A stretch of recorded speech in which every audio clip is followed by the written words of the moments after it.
நம்பிக்கையின் விதையை தூவினான். இந்த இறைவனின் மீது நீங்கள் நம்பிக்கை கொள்ள வேண்டும் என்று சொல்லி ஆயர்கள் எல்லோரும் நம்மை அழைத்திருக்கிறார்கள். அது மட்டுமல்ல, குடும்பங்களில் ஜெபம் செய்ய வேண்டும். இறைவன் இயேசுவினுடைய வார்த்தைகளை நாம் போதிக்க வேண்டும், ஜெபிக்க வேண்டும் என்று கேட்டுக் கொண்டிருக்கிறார்கள். அந்தோனியார் நாம் ஜெபிப்பதை வெறுப்பாரா?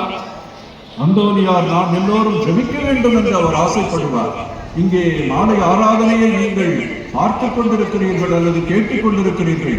உங்கள் மனம் இயேசுவின் மீது எழும்பிக் கொண்டு இருக்கிறது என்பதை யாராவது மறுக்க முடியுமா? ஆம் அன்புக்குரியவர்களே, ஜெபத்தை போல வல்லமை உள்ள கருவி இந்த உலகத்தில் இருக்க முடியாது. பெரிய பெரிய போர்களையும் பெரிய பெரிய சண்டைகளையும் வஞ்சகங்களையும் எல்லாவற்றையும் வீழ்த்தி விடுவது இந்த ஜெபம் என்பதை நீங்கள் மறந்துவிடக் கூடாது. அதனால குடும்பத்துல கணவன் மனைவிய சண்டையிட்டு இருந்தால், குடும்பங்களிடையே சண்டைகள் இருந்தால் ஜெபம் மிக முக்கியம் என்பதை இந்த ஆயர்கள் நமக்கு அறிவுறுத்தினார்கள், சொன்னார்கள்.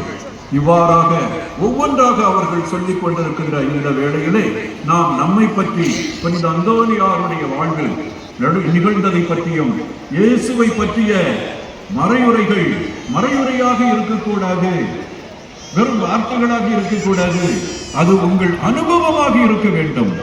மறையுரையை போதிப்பவன் இயேசுவினால் ஆட்கொள்ளப்பட்டவனாக, இயேசுவின் கதைகளை சொல்பவனாக, இயேசுவினால் புடமிடப்பட்டவனாக அவன் மாற வேண்டும் என்று சொல்லி அந்த ஆயர்கள் சொன்னார்கள். எனவே நம்முடைய மறையுரையானது இயேசுவின் கதைகளை எடுத்துச் சொல்லுகின்ற